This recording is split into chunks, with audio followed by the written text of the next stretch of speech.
절제. 하나님의 말씀은 고린도전서 9장 24절로 27절입니다. 운동장에서 다름질하는 자들이 다 달릴지라도 오직 상 얻는 자는 하나인 줄을 너희가 알지 못하느냐. 너희도 얻도록 이와 같이 다름질하라. 이기기를 다투는 자마다 모든 일에 절제하나니 저희는 썩을 면류관을 얻고자 하되 우리는 썩지 아니할 것을 얻고자 하노라. 그러므로 내가 다름질하기를 향방 없는 것 같이 아니하고 싸우기를 허공을 치는 것 같이 아니하여 내가 내 몸을 쳐 복종하게 함은 내가 남에게 전파한 후에 자기가 도리어 버림이 될까 두려워함이로라. 이 시간에는 절제라는 제목으로 말씀을 묵상하겠습니다. 본문 27절을 보면 내가 내 몸을 쳐 복종하게 함은 내가 남에게 전파한 후에 자기가 도리어 버림이 될까 두려워함이로라고 했습니다. 여기에서 내가 내 몸을 치다는 말의 원어는 눈 아래를 치다는 뜻으로 26절에서 권투 선수가 상대방 선수를 치기 위해 노력하듯이 바울도 죄의 본성에서 벗어나기 위해 부단히 애쓴다는 뜻입니다. 또 복종하게 하다는 말은 원래 종으로 인도한다는 뜻으로 노예가 되게 한다는 말인데 절제한다는 의미를 가지고 있습니다. 결국 이 말은 바울이 그리스도의 법에 복종하기 위해 운동선수가 급기하면서 훈련의 전력을 기울이듯이 자신을 자제한다는 뜻입니다. 이는 본장의 문맥과 비교할 때 그리스도인으로서의 자유를 포기한다는 의미입니다. 골로새서 3장 5절을 보면 그러므로 땅에 있는 지체를 죽이라 곧 음란과 부정과 사욕과 악한 정욕과 탐심이니 탐심은 우상 숭배니라고 했습니다. 그러나 바울의 이러한 자제가 무분별한 금욕으로 인한 자학은 아닙니다. 본문 27절은 하나님으로부터 부름을 받은 자라도 행위의 결과에 따라 버림을 받을 수 있다는 가능성을 시사해주고 있기 때문에 이 말씀이 하나님은 어떤 자는 구원하시고 어떤 자는 멸하시기로 예정하셨다는 예정론을 지지하는 이들에게는 혼란을 가져다 줍니다. 뿐만 아니라 구원 여부는 사람의 믿음 유무에 달려있다고 주장하는 알미니안주의자는 이 구절을 근거로 하여 예정론에 대한 반론을 제기하기도 합니다. 또 바레트도 회심이 영원한 구원에 대해 보증이 될 수 없음을 말했습니다. 바울이 버림받는다고 하는 것이 무엇을 가리키는지에 대해 두 가지 해석이 나올 수 있습니다. 첫째, 구원을 받지 못하고 버림받는다는 의미입니다. 둘째, 구원에서 제외되는 것을 뜻하는 것이 아니라 상급을 받지 못한다는 것입니다. 어떤 의미이든 간에 바울은 자신이 구원 얻은 자로서 주님을 마땅히 섬기지 못할까 두려워했음을 알 수 있습니다. 본문 27절에서 버림에 해당하는 헬라어 기본형은 아도키모스인데 의미는 공인되지 않은, 즉 거절된이라는 뜻이 있으며 문자적으로 혹은 도덕적으로는 가치 없는, 신에게 버림받은이라는 뜻이 있습니다. 다른 의미로는 첫째, 금속이나 동전이 적절히 사용되기 위한 시험을 견디지 못하는, 인증되지 못한, 시험에 합격하지 못한. 둘째, 스스로의 당연함을 증명하지 못한, 부적합한, 증명되지 못한, 가짜, 의, 타락한 이라는 뜻이 있습니다. 바울은 다른 사람들에게 복음을 전파하고서도 자신은 정작 하나님의 자격 기준을 통과하지 못해 상급을 받지 못하는 존재로 전락하는 것을 염려하여 날마다 자신의 몸을 쳐서 하나님의 뜻에 복종토록 하고 있었던 것입니다. 이를 통해 알 수 있는 것은 성도는 항상 영적인 긴장 상태에 있어야 하며 나태함으로 인해 자신의 삶에 대한 목표를 상실하거나 곁길로 나아가서는 안 된다는 것입니다. 그러므로 우리는 분별의 기준이 되는 고린도전서 13장 4절로 7절 말씀으로 자신을 늘 점검해야 합니다. 사랑은 오래 참고 사랑은 온유하며 투기하는 자가 되지 아니하며 사랑은 자랑하지 아니하며 교만하지 아니하며 무례히 행치 아니하며 자기의 유익을 굳지 아니하며 성내지 아니하며 악한 것을 생각지 아니하며 불의를 기뻐하지 아니하며 진리와 함께 기뻐하고 모든 것을 참으며 모든 것을 믿으며 모든 것을 바라며 모든 것을 견디느니라. 이 말씀에 자신을 비추어 회개하면서 성령의 도움으로 이러한 생활을 해야 합니다. 하나님 앞에서 변명은 통하지 않습니다. 내가 열심히 신앙생활하는데 이 정도는 하나님께서 나를 이해해 주시겠지. 내가 큰 일을 했기 때문에 이 정도는 괜찮겠지. 한번 구원받았으니까 회개할 필요도 없고 내 맘대로 살아도 되지. 이러한 생각은 교만입니다. 많은 그리스도인이 하나님의 말씀을 묵상하고 읽고 듣는다고 하면서도 물이 가득 찬 컵과 같을 때가 있습니다. 이 말이 무슨 말이냐 하면 자신의 이성과 철학과 사상과 경험으로 가득 차 있으면서 아무리 말씀을 듣고 읽고 묵상에도 들어갈 틈이 없다는 것입니다. 그러므로 하나님의 말씀 앞에서는 자신의 이성과 철학과 사상과 경험을 내려놓고 빈 그릇처럼 겸손해야 순종할 수 있습니다. 본문 26절을 보면 그러므로 내가 다름질하기를 향방 없는 것 같이 아니하고 싸우기를 허공을 치는 것 같이 아니하여 라고 했습니다.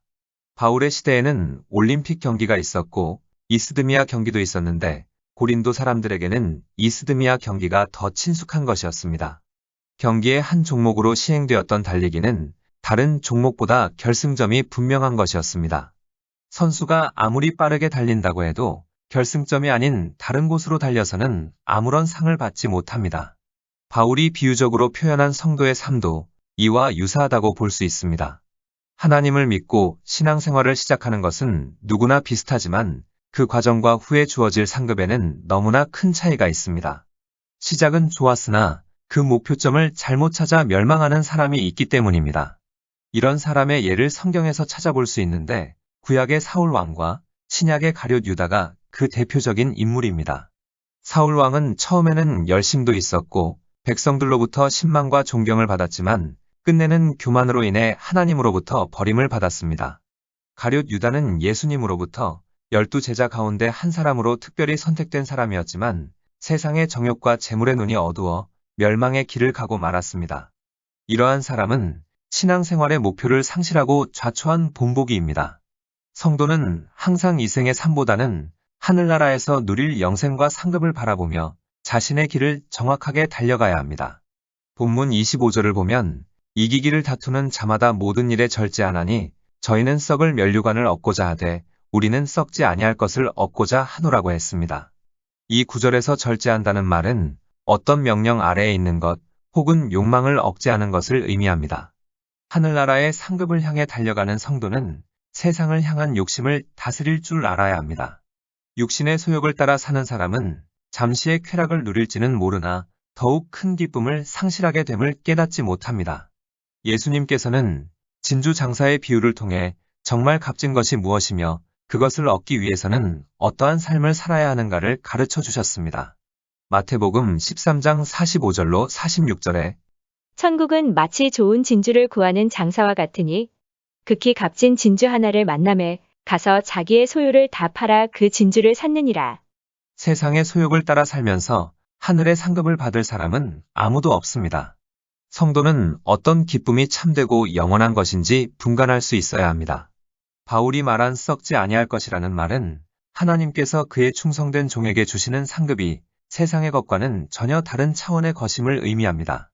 승리를 향해 달려가는 성도는 이런 의미에서 자신을 끝까지 제어하여 올바른 길에서 벗어나지 않도록 해야 합니다. 절제는 헬라어로 엔크라테이아입니다. 의미는 자기 통제, 자제입니다. 이는 붙잡다라는 의미의 크라테오에서 비롯되었습니다. 이런 근본적인 의미를 근거로 절제를 설명한다면 이는 자신을 붙잡아서 욕망의 덫에 빠지지 않는 것을 가리킨다고 할 수 있습니다. 다시 말하면 절제란 자기 자신을 붙잡아 죄를 범하지 않도록 자기를 제재하는 것입니다. 본문 27절을 보면 바울은 자기를 쳐 복종하게 한다고 했는데 바울의 자기 제재라고 생각할 수 있습니다. 여기에서 한 가지 주의해야 할 것은 우리가 생각하는 자아에 의한 한마디로 자신이 통제의 주체가 되는 의미로 절제를 이해해서는 안 된다는 것입니다. 바울이 언급하는 성령의 열매 목록이 육체의 일 뒤에 나올 뿐 아니라 두 가지 권면 사이에 끼어 있다는 사실을 상기할 필요가 있습니다. 첫째 권면은 성령을 따라 행하고 육체의 욕심을 이루지 말라는 것입니다.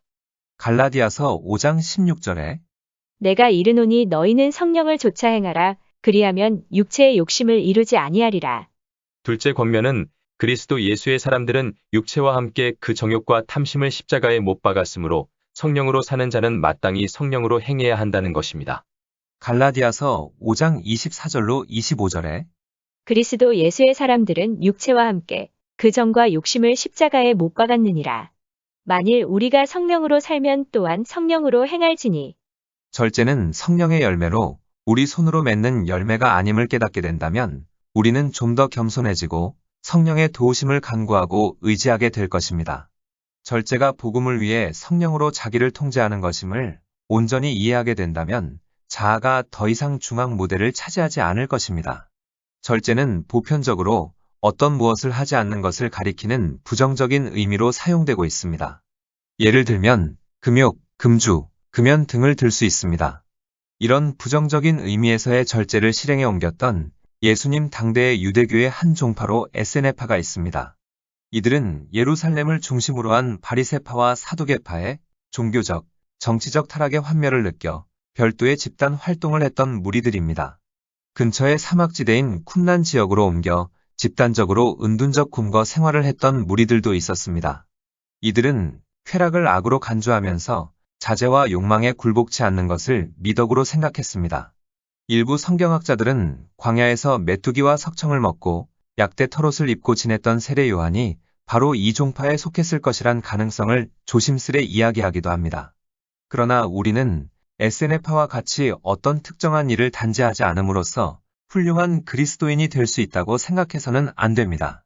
오히려 어떤 일을 하지 않음으로써가 아니라 어떤 일을 행함으로써 하나님의 기대를 만족시켜드리는 성도가 되어야 합니다.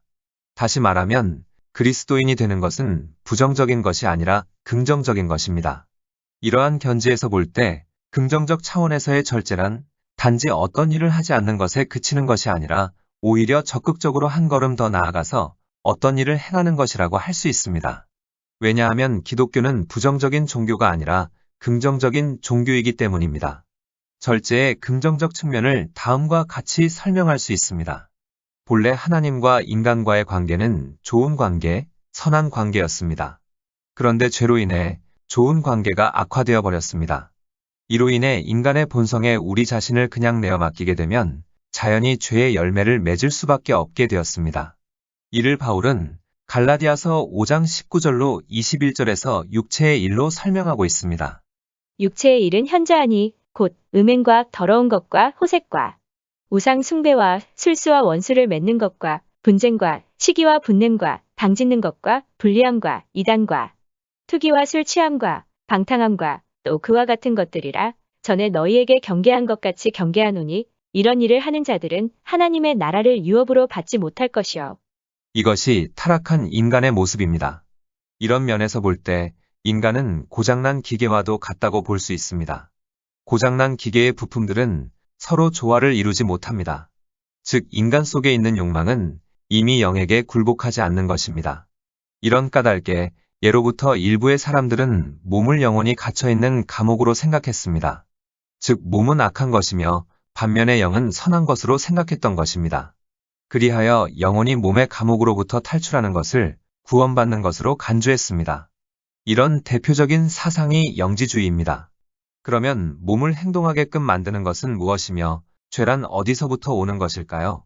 이에 대한 예수님의 답변을 마가복음 7장 20절로 23절에서 찾을 수 있습니다.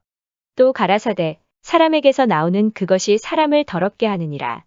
속에서 곧 사람의 마음에서 나오는 것은 악한 생각, 곧 음란과 도적질과 살인과 간음과 탐욕과 악독과 속임과 음탕과 흘기는 눈과 회방과 교만과 광패니 이 모든 악한 것이 다 속에서 나와서 사람을 더럽게 하느니라.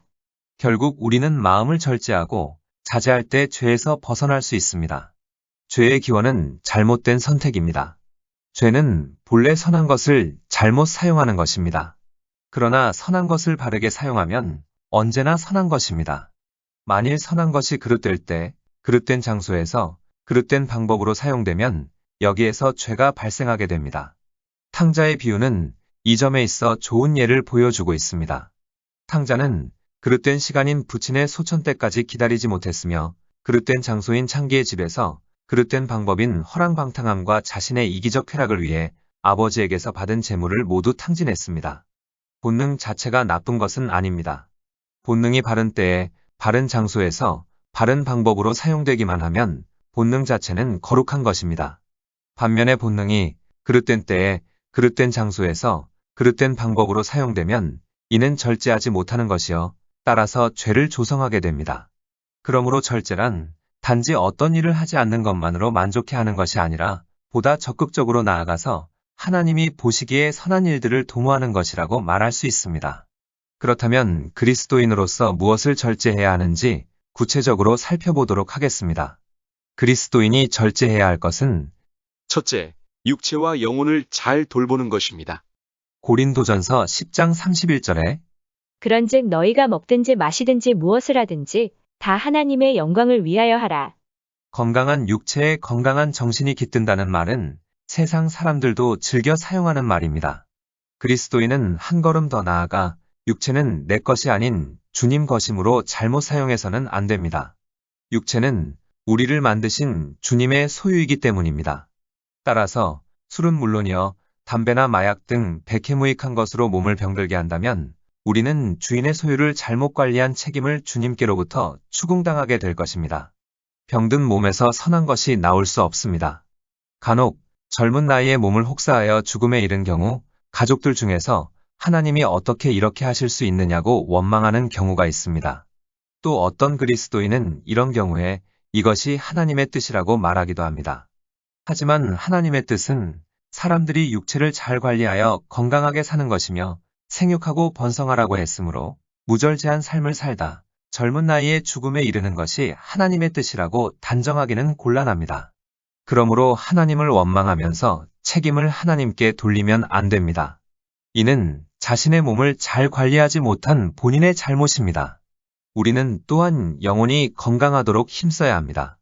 성경은 영혼의 양식이요, 기도는 영혼의 호흡입니다. 말씀과 기도가 없어 메마른 영혼은 양식이 없어 육체적으로 굶주리는 자들보다 더 불쌍한 자임을 기억해야 합니다. 그리스도인이 절제해야 할 것은 둘째, 말입니다. 잠언 25장 11절에 경우에 합당한 말은 아로새긴 은쟁반의 금사관이라. 잠언 29장 20절에 내가 언어에 조급한 사람을 보느냐 그보다 미련한 자에게 오히려 바랄 것이 있느니라. 잠언 15장 23절에 사람은 그 입의 대답으로 말미암아 기쁨을 얻나니 때에 맞은 말이 얼마나 아름다운고. 골로새서 4장 6절에 너희 말을 항상 은혜 가운데서 소금으로 고르게 함같이 하라. 그리하면 각 사람에게 마땅히 대답할 것을 알리라. 야고보서 3장 8절에 혀는 능히 길들일 사람이 없나니 쉬지 아니하는 악이여 죽이는 독이 가득한 것이라. 야고보서 3장 2절에 우리가 다 실수가 많으니 만일 말에 실수가 없는 자면 곧 온전한 사람이라. 능히 온몸도 굴레 씌우리라. 잘못된 말 한마디로 공들여 쌓은 탑을 붕괴하는 이들을 우리는 주위에서 종종 보게 됩니다. 그리스도인은 남에게 상처 주는 말을 삼가해야 합니다. 총으로는 사람을 한 번 죽일 수 있지만 말로는 여러 번 죽일 수 있음을 기억할 필요가 있습니다. 그리스도인이 절제해야 할 것은 셋째, 시간입니다. 에베소서 5장 16절에 세월을 아끼라 때가 악하니라. 시간이란 하나님께서 모든 사람들에게 공평하게 나눠주신 기본 재산입니다. 따라서 인생의 성공과 실패는 어찌 보면 시간 관리 여하에 좌우된다고 볼 수 있습니다. 그리스도인은 시간을 사용함에 있어서도 시간의 주인이 되시는 하나님의 뜻을 물어가며 바르게 그리고 지혜롭게 활용해야 합니다. 그리스도인이 절제해야 할 것은 넷째, 재물입니다. 디모데전서 6장 6절로 10절에 그러나 지족하는 마음이 있으면 경건이 큰 이익이 되느니라. 우리가 세상에 아무것도 가지고 온 것이 없음에 또한 아무것도 가지고 가지 못하리니 우리가 먹을 것과 입을 것이 있은즉 족한 줄로 알 것이니라. 부하려 하는 자들은 시험과 올무와 여러 가지 어리석고 해로운 정욕에 떨어지나니 곧 사람으로 침륜과 멸망에 빠지게 하는 것이라. 돈을 사랑함이 일만 악의 뿌리가 되나니 이것을 사모하는 자들이 미혹을 받아 믿음에서 떠나 많은 근심으로써 자기를 찔렀도다. 돈을 사용하는 것을 보면 그 사람의 인격을 알 수 있습니다. 재물 관리의 중요성은 이 시대의 큰 관심사 가운데 하나입니다. 많은 이들이 돈을 많이 버는 것 같지만 절제하지 못함으로 재물 때문에 인격의 파산을 가져오고 가정을 파탄으로 몰아가는 경우가 있음을 보게 됩니다. 재물의 바른 이용과 관련하여 감리교의 창시자인 존 웨슬리의 재물관을 상기할 필요가 있습니다. 존 웨슬리는 첫째, 수단과 방법을 가려 열심히 노력하여 가능한 많이 벌라고 했습니다. 수단과 방법을 가리지 말고 돈만 많이 벌라는 말이 아니라 올바른 수단과 방법으로 열심히 노력하여 가능한 많이 벌라는 말입니다. 청빈이 고상한 덕임은 분명하지만 청부 또한 바람직한 덕으로 간주될 수 있습니다. 존 웨슬리는 둘째, 가능한 최선을 다해 절약하라고 했습니다. 이 땅에서의 삶이 순례자임을 기억하여 사치와 호강은 저 하늘나라에서 기약하면서 검소와 절약이 몸에 밴 습관이 되어야 합니다. 존 웨슬리는 셋째, 가능한 많은 사람에게 나누어 주라고 했습니다. 구약에서 하나님이 고아와 과부의 아버지로 소개되고 있으며 예수님께서도 짧은 지상 생애 중 가난한 자들과 병든 자들을 대상으로 수고하셨음을 기억하며 기회가 닿는 대로 많은 이들에게 자비를 베푸는 것이 마땅한 일입니다. 그렇다면 이제 절제를 방해하는 걸림돌을 살펴보겠습니다. 사람은 누구나 중독적인 행위에 빠질 수 있습니다. 사회에서 진행 중인 중독 치료를 살펴보면 쇼핑, 알코올, 마약, 과식, 섹스, 일, 빚, 마리화나, 코카인, 니코틴, 도박, 심지어 감정에 이르기까지 다양합니다. 교계에서도 다양한 중독 치료 프로그램을 운영하고 있으며 중독에 관한 연구와 치료도 갈수록 제도화되고 전문화되고 있습니다. 중독에 빠진 사람은 자신의 즐거움을 추구하기에 이러한 삶을 사는 사람은 하나님이든 이웃이든 타자에게 초점을 맞출 수 없습니다. 절제를 방해하는 걸림돌은 첫째, 행복을 추구하는 문화입니다. 우리 사회는 행복을 추구할 자유뿐만 아니라 행복을 규정지을 자유까지도 약속하고 있습니다. 많은 사람이 행복을, 즐거움을 경험하는 것으로 생각합니다. 그래서 행복의 추구를 즐거움의 추구라고 쉽게 생각합니다. 이러한 성향과 자기가 하는 일에 몰입하는 것을 자랑스럽게 여기는 풍조가 합쳐지면 곧바로 무절제와 중독으로 빠지기 마련입니다. 무엇에 몰입하는 것이 좋은지 가르쳐주지 않는 문화는 사람들로 사적인 즐거움을 추구하는 노예가 되도록 부추깁니다. 절제를 방해하는 걸림돌은 둘째, 자력으로 자신을 위해 자신을 통제하는 문화입니다. 자아와 자기만족에 몰입하는 사회에서는 우리의 욕망과 욕구를 올바로 조절하는 문제가 논의의 이슈가 되지 않습니다. 무질서한 욕망에 관한 논의는 보통 중독이 심해져서 자기 파괴적인 지경에 이르거나 자기에게 중요한 인간관계가 파괴될 지경에 이르렀을 때에 떠오르기 마련입니다. 우리는 무절제한 사람을 바라볼 때 자기 통제나 자기 훈련, 극기를 잘하지 못했다고 생각합니다. 그래서 훈련을 받으면 자신의 불건전한 욕망과 열정을 지배할 수 있다고 여깁니다. 물론 훈련을 통해 유익을 얻는 부분도 있겠지만 자력으로 일을 처리하도록 함으로써 하나님과 단절되는 결과를 초래할 수도 있습니다. 자아의 욕망을 규제하는 것은 우리가 부지런히 자아를 통제하려고 노력한다고 되는 일이 아니라 성령 안에서 우리의 자유를 하나님과 이웃의 종이 되는데 사용할 때에야 가능하게 됩니다. 절제를 방해하는 걸림돌은 셋째, 모든 일의 중용을 강조하는 문화입니다. 모든 일의 중용을 지키라는 금언이 있습니다. 이 말을 무비판적으로 수용한 결과 균형에 중독된 사람이 있습니다. 균형에 중독되었다는 말은 미지근한 태도에 중독되었다는 말입니다. 그리스도인들 중에는 모든 일의 중용을 지키라는 말을 복음의 버거운 요구를 피하는데 사용하기도 합니다. 요한계시록에 나오는 라오디게아 교회가 이런 문제를 안고 있었습니다. 예수님은 그들이 차지도 아니하고 뜨겁지도 아니하므로 토하여 버리겠다고 경고하셨습니다. 요한계시록 3장 14절로 17절에 라오디게아 교회의 사자에게 편지하기를 아멘이시여 충성되고 참된 증인이시여 하나님의 창조의 근본이신 이가 가라사대 내가 내 행위를 아노니 내가 차지도 아니하고 더웁지도 아니하도다 내가 차든지 더웁든지 하기를 원하노라 내가 이같이 미지근하여 더웁지도 아니하고 차지도 아니하니 내 입에서 너를 토하여 내치리라 내가 말하기를 나는 부자라 부유하여 부족한 것이 없다 하나 내 공고한 것과 가련한 것과 가난한 것과 눈먼 것과 벌거벗은 것을 알지 못하도다. 라오디게아 교회와 같이 우리도 균형을 잡고 싶어 합니다. 말하자면 어느 한 사물이나 사람에게 지나치게 헌신하고 싶어 하지 않는다는 뜻입니다. 이 중용의 길에서 벗어나는 것은 적어도 일반 사회의 눈으로는 광신자가 된다는 뜻입니다. 그런데 마태복음 5장부터 7장에 기록된 산상설교를 보면 예수님을 균형 잡힌 삶을 옹호하는 분으로 생각할 사람은 없을 것입니다. 예수님은 우리에게 자아의 요구를 적당히 통제하라고 말씀하는 게 아니라 우리를 옛 자아를 죽여야 할 십자가로 부르십니다. 성령으로 사는 그리스도인의 특징은 이기적인 욕망이 조금도 없고 자기 탐닉에서 도망치는 것이 아니라 그 열정을 하나님과 이웃 사랑이라는 방향으로 전환하는 것입니다. 안타까운 사실은 우리가 정작 절제해야 할 것들에 대해서는 무절제하고 열정적이 되어야 할 것들에 대해서는 미지근할 때가 많다는 것입니다. 예를 들어 자신의 모든 일정을 자신이 좋아하는 축구팀의 경기를 참관하는 쪽에 맞추고 전적을 외우고 동료 팬들과 전략을 이야기한다면 대다수의 사람들은 그 열정에 감탄할 것입니다. 그런데 그리스도인이 모든 일정을 예배 중심, 하나님 중심, 교회 중심으로 편성한다면 10중 8구 중용과 균형의 덕목을 배울 필요가 있는 광신자로 취급할 것입니다. 이러한 현실을 감안할 때 하나님이 기대하는 삶은 균형 잡힌 삶이 아닙니다. 그렇다면 절제의 열매를 맺기 위해서는 어떻게 해야 하는지 살펴보도록 하겠습니다. 우리는 우리 스스로 절제의 열매를 맺을 수 없습니다. 왜냐하면 자기의 감정이나 욕심 따위를 의지로 눌러 이기는 그 길을 통해서는 먼저 죽어야 할 자아를 오히려 견고하게 세우고 그 자아에 힘을 실어줄 것이기 때문입니다. 만일 우리의 삶이 절제의 열매를 맺게 된다면 그것은 우리가 정열과 욕망을 통제했기 때문이 아니라 우리의 삶 가운데 역사하시는 성령의 자연스러운 결과물입니다.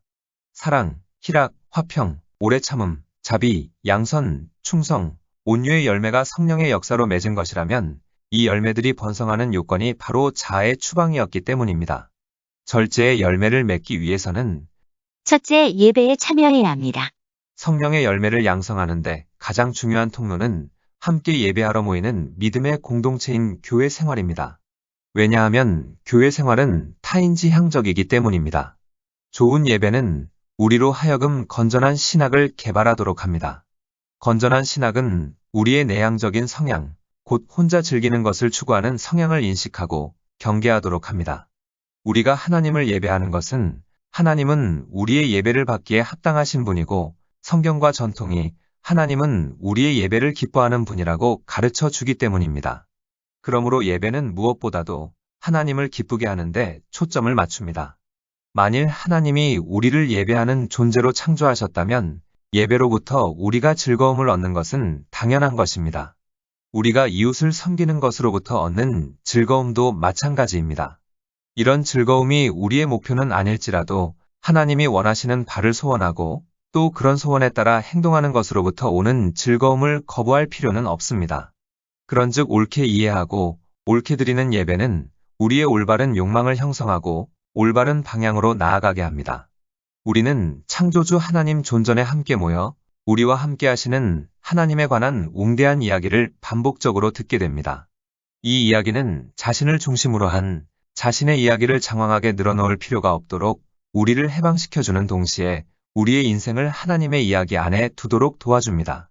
이런 모임에서 우리는 우리의 의제와 욕망과 분투를 잠재우고 하나님이 원하는 바를 바로 듣고자 최선을 다하게 됩니다.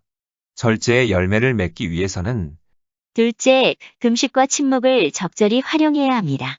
로마서 7장 19절에 내가 원하는 바 선은 하지 아니하고 도리어 원치 아니하는 바 악은 행하는도다. 옛 습관을 버리고 새로운 습관이 자리 잡기까지는 시간을 필요로 합니다. 이러한 맥락에서 그리스도인은 금식과 침묵을 적절하게 활용할 수 있습니다. 금식은 일종의 금욕주의도 아니며 절제를 위한 절제도 아니며 즐거움이 우리의 삶에서 차지해야 할 정당한 자리를 부인하는 것도 아닙니다. 기독교의 창조 교리는 하나님의 창조가 선하다는 사상을 늘 상기시켜줍니다. 문제는 우리가 우리 자신의 파괴적인 목적을 위해 그것을 왜곡한다는 점입니다. 유혹이 악한 모습으로 나타나는 경우는 드뭅니다. 오히려 하나님의 좋은 선물을 취해서 우리의 바람직하지 않은 목적을 위해 그것을 왜곡하는 형태로 나타나는 경우가 더 많이 있습니다. 예를 들어 음식물은 하나님의 좋은 선물이지만 우리가 스트레스 때문에 지나치게 먹는 것은 하나님의 좋은 선물을 왜곡하는 셈입니다.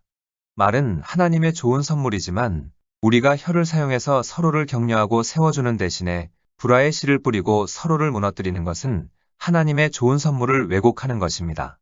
그러므로 음식물이나 말을 삼가는 금식과 침묵은 음식물이나 말이 악하기 때문이 아니라 우리가 그것들의 합당한 위치를 종종 상기할 필요가 있기 때문에 행하는 것입니다. 그리스도인이 중독에 빠졌을 경우에는 극기 훈련으로서가 아니라 하나님과 이웃을 위한 공간을 마련하는 조치로서 금식과 침묵을 고려할 필요가 있습니다. 금식은 최후의 조치가 되어야 합니다. 만일 우리가 타인지향적인 삶을 살고 다른 성령의 열매를 개발하는 데 에너지를 쏟는다면 폭군과 같은 자아의 요구를 시중드는 쪽으로 쉽게 전환하지 않을 것이기 때문입니다. 그런데 문제는 우리가 너무 오랫동안 자신을 시중드는 데 익숙해서 먼저 우리 자신에 대해 아니요라고 말하지 않고는 하나님과 이웃에 대해 예라고 말하기 어렵다는 데 있습니다. 이런 경우 금식이 유익합니다. 주의해야 할 점은 금식을 통해 자신에 대해서는 아니요라고 말하는 것을 배웠으나 하나님과 이웃에게 예라고 말하는 것을 배우지 못할 수 있다는 것입니다. 이런 경우 더러운 귀신이 쫓겨났으나 그 집이 비어있어 더러운 귀신 7을 더 데리고 와서 거기서 사는 꼴이 될 수 있습니다. 마태복음 12장 43절로 45절에 더러운 귀신이 사람에게서 나갔을 때에 물 없는 곳으로 다니며 쉬기를 구하되 얻지 못하고 이에 가로되 내가 나온 내 집으로 돌아가리라 하고 와보니 그 집이 비고 소재되고 수리되었거늘 이에 가서 저보다 더 악한 귀신 7을 데리고 들어가서 거하니 그 사람의 나중 형편이 전보다 더욱 심하게 되느니라. 이 악한 세대가 또한 이렇게 되리라. 우리는 금식 그 자체가 목적이 아니라는 점을 유념해야 합니다. 금식은 자기에게 속박된 줄을 끊고 타자를 위해 우리 자신을 해방시켜 주기 위한 것입니다. 가령 텔레비전 시청을 그만두기로 한다면 그것은 텔레비전이 악하거나 자신의 절제력을 자랑하기 위한 것이 아닙니다.